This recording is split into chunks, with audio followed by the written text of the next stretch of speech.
பொதுவாக பெருமாள் கோவில்களில் சிலைகள் கல்லால் செதுக்கப்பட்டிருக்கும். ஆனால் வானத்தையே முட்டும் அளவுக்கு 19 அடி உயரத்தில், அதுவும் முழுமையாக அத்திமரத்தால் ஆன ஒரு பிரம்மாண்ட பெருமாளை நீங்கள் பார்த்ததுண்டா?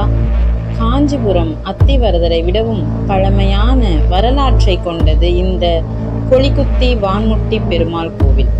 இதன் மர்மமான பின்னணியை பற்றி தான் இந்த வீடியோவில் பார்க்க போகிறோம்.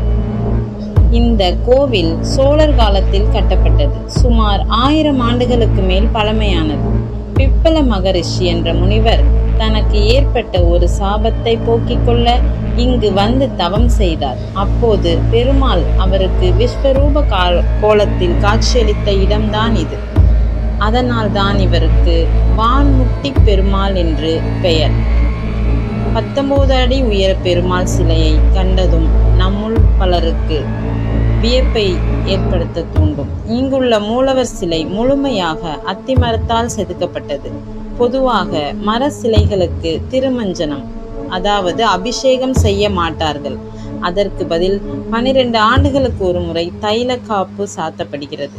சமீபத்தில் 2013இல் இங்குள்ள ரகசிய அறையில் மேலும் 3 அத்திமரச் சிலைகள் கண்டுபிடிக்கப்பட்டன.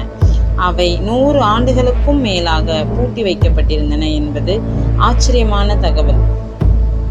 இந்த அத்திமர சிலைகள் ஏன் ரகசியமாக வைக்கப்பட்டன? 2013 மற்றும் சமீபத்தில் 2026 மார்ச் மாதத்தில் கூட சில நாட்கள் மட்டுமே இவை பொதுமக்களின் தரிசனத்திற்காக வைக்கப்பட்டன. மற்ற நேரங்களில் இவை பாதுகாப்பாக பூட்டி வைக்கப்படுகின்றன. அபூர்வமான இந்த அத்திமர சிலைகளை தரிசிப்பது கோடி புண்ணியம் தரும் என்பது பக்தர்களின் நம்பிக்கை.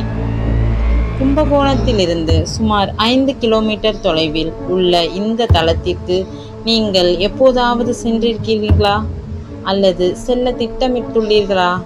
உங்கள் கருத்துக்களை கமெண்ட் பண்ணுங்க. இது போன்ற ஆன்மீக தகவல்களுக்கு நம்ம சேனலை சப்ஸ்கிரைப் பண்ண மறக்காதீங்க.